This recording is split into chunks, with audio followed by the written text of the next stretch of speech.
Hello everyone, welcome to Horror Stories. Story 1. It was the summer of 2012. I have a late birthday, so I was still 15 when all my friends were 16. They all had jobs for the summer, but nobody would hire me because I was only 15. I started looking for off-the-books jobs on Craigslist. I found an ad titled, "Looking for house cleaning services, paying $10 an hour." The ad had two pictures of the house, one outside and one inside.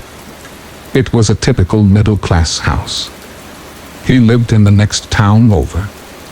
The only way to contact him was by email, so I emailed him telling him I was only 15 years old and was willing to clean his house for $10 an hour.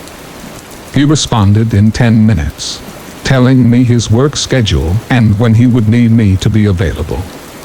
I told him that was okay, and then he asked me if I had means of transportation to get there every day. I didn't even realize that my mom wouldn't be able to drive me every day. Oddly, he offered to give me a lift to and from every single day. He said he worked close, so coming home to give me a ride wouldn't be a problem. I agreed without even asking my mom. So the man asked for my address. I gave it to him, and he said he would be over at 8:30 a.m. on Monday to pick me up. Come Monday, I met him outside. He drove a black 5 Nissan Maxima. He himself had a black beard and a Mets hat on. He didn't seem dressed ready to go to work, but I didn't think much about that. He introduced himself as James, and then dropped me off and gave me the key. He told me to just straighten everything out and such. Then he drove off in a hurry. I found it really weird that he trusted me, a 15-year-old he had never met, to be in his house alone. His house wasn't even too messy. All I did was just fold some clothes, wash some dishes, and used a hand vacuum to clean some of the carpets. The only problem, it was extremely hot in the house. Even hotter than outside. It seemed all the windows were sealed shut, and I didn't want to turn on the AC without permission. This went on for 6 hours, before he came back, handed me $60, and dropped me off back home. He seemed extremely nice, and I felt I had lucked out finding that Ed. This went on for a good 2 weeks, and my mom was okay with it, since James was actually paying me. Then one Friday night, I woke up feeling really thirsty, so I got up to get some water. I looked out my window, and I saw somebody standing there, looking into my room. I screamed, and my parents came running over, but the person outside took off before they got there. The next time I went in, it was at least 100 degrees outside. I asked James if I could turn on the AC, but he said it was broken. He told me to just take off my clothes if I got hot. I laughed, thinking he was joking, but he was serious. I felt really uncomfortable after that. He dropped me off, and I did the same work that I had been doing. It was at least 105 degrees in the house.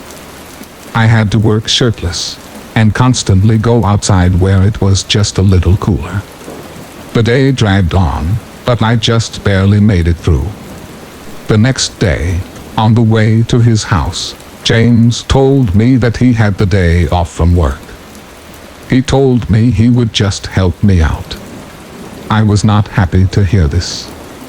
I would rather just be alone in the house. He seemed to slowly follow me into whatever room I went to clean. I eventually had to go to the bathroom, so I ran upstairs and made sure he wasn't following me. But in the bathroom, I made a shocking discovery. Up in the corner of the room, I found a small camera pointing from out of the wall, just barely visible. I scanned the room for more, and sure enough, there was one in the bottom corner as well. I started searching the whole bathroom for more cameras. I checked under the sink, but what I found was much worse. There were 2 huge stacks of VHS tapes, each one with a sticky note attached with someone's name on it. The one on the top was my name. I almost threw up then and there. I had to find a way to get home safely. James then knocked on the door, asking if I was all right. I said I wasn't feeling good, and asked if he could drive me home. He said okay. I stepped outside, and he told me he had to go as well, so he stepped into the bathroom. For the first half of the car ride, he didn't say anything to me, and the road he was taking me on wasn't familiar. In fact, I noticed that the direction we were heading in was the complete opposite of my house. Where are we going?" I asked. He looked at me and said, "What were you doing in the bathroom?"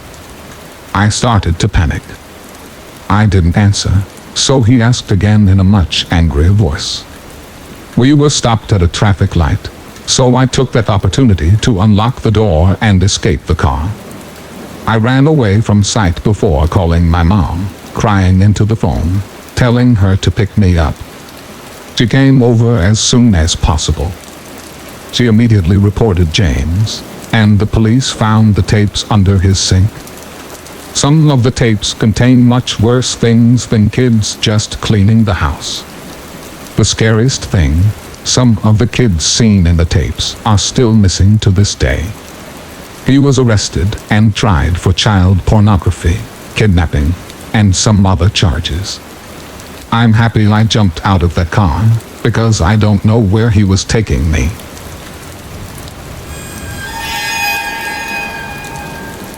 Story 2. This happened about 3 months ago. Me and my roommate decided on getting a used couch, so I thought Craigslist would be a great place for used furniture. I scrolled through about 3 pages before finding a black leather couch. It was in really good condition, and it had a really good price, around $200. I told myself this was too good to be true, and man, I should have listened to myself. We arranged a price, and the guy told me to meet him at his place over email. My roommate was out working overtime, so I had to go alone. The address was a little ways out of town. The house was surrounded by trees. You had to go through the drive-thru to be able to see it. I got out of my car and knocked on the door. This house was different. It was small and wooden, and it looked pretty eerie. When I knocked the 3rd time, I heard creaks on the wood floor coming from inside. Anyone could tell it was footsteps, but it sounded like they were tiptoeing. Then I heard a faint muffled voice through the door. "Hey, are you the couch guy?" But they sounded pretty rushed. So I responded, yes I am." He said back, "Okay, come around back. The couch is there." I felt a little weirded out by it, but I brushed it off. When I came around back, I saw something that I won't forget. I saw 4 tall men dressed in black robes with their hands together, and in front of them was a pit with a hatch and chain on it. Then I heard the same voice say, "Where's your friend?" I booked it out of there and frantically shoved the key in my car and started it. I looked out the mirror and saw the front door fly open. I shifted into first and floored it out of there. The thing that makes me uneasy to this day is that in the emails, I never told him I had a roommate.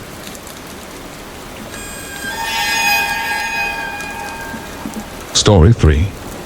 I was about 12 years old. I was looking for some craft storage since I got a lot for Christmas.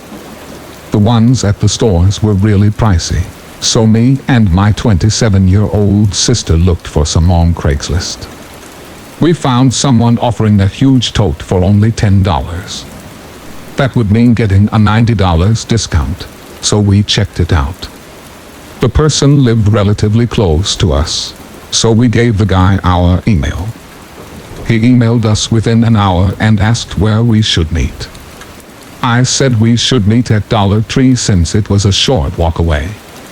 He, to my surprise, asked to meet at my home. I lived in an apartment, so that would be inconvenient, so I said that we lived farther away. He said he could drive, but we said no. So we eventually said it was okay to meet at Dollar Tree, but he could only meet up at 9 p.m. I said that's okay, even though it would be dark by then. He said to meet up today. My sister worked a night shift tonight, so she said I could walk there and back to just bring my wagon so I could just put the tote in it. She gave me $10, and I started walking at 8:30. I arrived just on time, and I saw an old, knocked-up 6 Kia.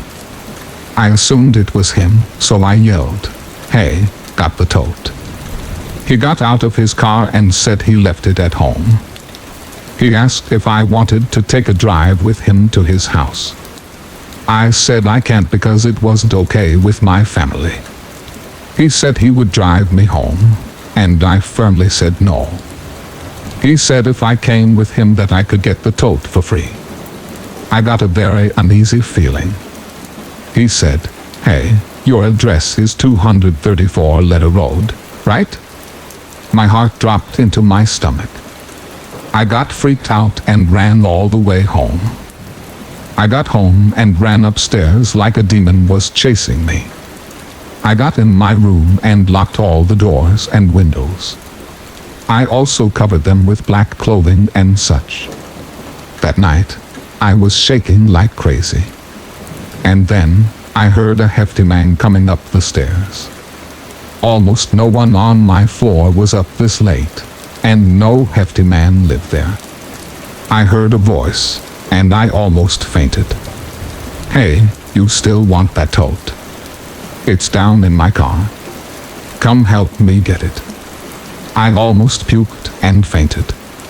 I looked through the peephole to see the man's back facing my door. I watched him turn around, and I covered the peephole with a black shirt I had laying around from before. The doorknob started to wiggle. I went under the sink cabinet and was silent as a worm. He started to try to kick the door down, and eventually he did. I felt like I was ready to die. I grabbed an old broom that was sitting in the cabinet. The kicking down of the door woke up my neighbors, who came running in with a baseball bat.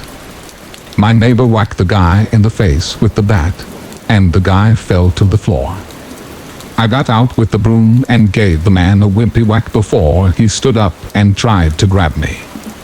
I physically jumped down the stairs and ran down the street to my sister's work like I was going to die. And I thought I was. I ran to the nurse's station and started to have a breakdown. I was crying and almost throwing up, and the nurses looked at me like I was just raped or something. I told them that a man was following me, and he was going to kill me. They got my sister and called the police. It turned out he was a serial rapist. Me and my sister moved, and she went away to college.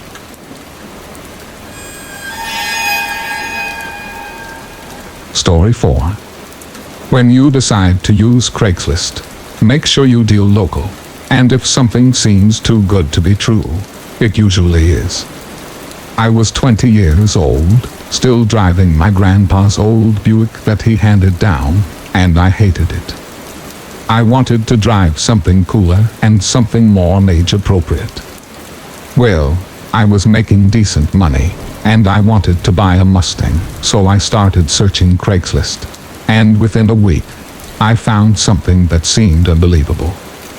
A 2013 blue Mustang GT convertible, manual transmission, no accident history, with only 32,000 miles, and the shockingly low price of $16,000. I saw the ad was just posted 4 minutes ago, so I knew I had to act fast. I called the number listed, but it just went to voicemail. I called again, and this time on the fourth ring, a man picked up the phone. I told him I was interested in the car, and he started laughing and joking about how he had just listed it a few minutes ago. He honestly sounded almost too normal and friendly. He gave me his address, and I told him I would be over at 6 to check it out. After hanging up and realizing this guy sounded normal, I was just so excited to think that I had just found such a good deal. IGP said the location. It was a long drive, about an hour. It took me far away from the suburbs that I was used to. The GPS said 2 minutes remaining in the drive, and I was kind of confused. The area I was in was very rural and poor. I pulled up to what the GPS said was the house. It was a shitty run-down old thing. I noticed there was no Mustang anywhere in sight. I felt uncomfortable with even getting out of the car. In fact, I just sat there looking at the house for a good 5 minutes, trying to decide if I should even go and knock on the door. An hour isn't by any means a short drive, but when something seems as sketchy as this seemed, you would understand. I saw the blinds from the window begin to shake, and then the front door opened, and a man, probably in his 50s, came outside. He gave me a wave and a smile. He actually looked somewhat normal. I turned the car off and went out to greet him. I asked him where the car was, and he said it was in the garage. He told me to follow him back inside. I didn't know why he was leading me into his house instead of the garage, but I went anyway. He made sure to shut the door behind me, even though I was going to myself. I was able to get a good look of his house, and I must say, it smelled disgusting, and it didn't have much, if any, furniture. He led me down a small flight of stairs into a door. I heard some noises coming from beyond the door. The man just explained that it was his friend working on the car. That seemed weird. I also began to hear creaking coming from upstairs, as if someone was walking around. He looked up and said that must be his wife. I found it weird that he had to explain these noises. I wouldn't have thought it was weird otherwise. He finally opened the door, and I got a quick glimpse of his garage. It was completely empty. I took a look at the man, and as he stared back at me, I knew it was time to go. I didn't say anything. I just turned around and ran for the door, but somebody was standing there blocking it. I offered to give them all the money in my wallet to let me go, and then the first guy walked into the room with some sharp metal tool in his hand. I don't know what it was called, but I fled from the room in the opposite direction of the front door, and thankfully found the back door. I fled into the backyard, and went around the house to my car. I made it inside and started the engine. I stared at the house one more time. Nobody followed me. I saw the front door open again, and the two men from inside stood behind the storm door, and just seemed to stare me down. I gave them the finger and drove off halfway down the road before calling the cops. I stayed nearby until I saw the cops pull up to the house. The two men, or however many people were in that house, were gone. Nobody had actually lived in that house for years. I went home feeling angry and disturbed, but also grateful that I escaped with my life. That night I got a phone call from an unknown number at like 2 in the morning. I didn't answer, and they didn't leave a voicemail. 10 seconds later I got a text from the same number, saying, "Look outside your window." I had my blinds down and feared what might be on the other side. But I had a pretty good feeling. I called the cops yet again, letting the person outside know that I was as well. They arrived in a surprising 3 minutes and began to search the whole premises. They found him hiding in my bush outside my window. He was arrested. His name is Tony Schelling. He was in fact the same person I met at the house.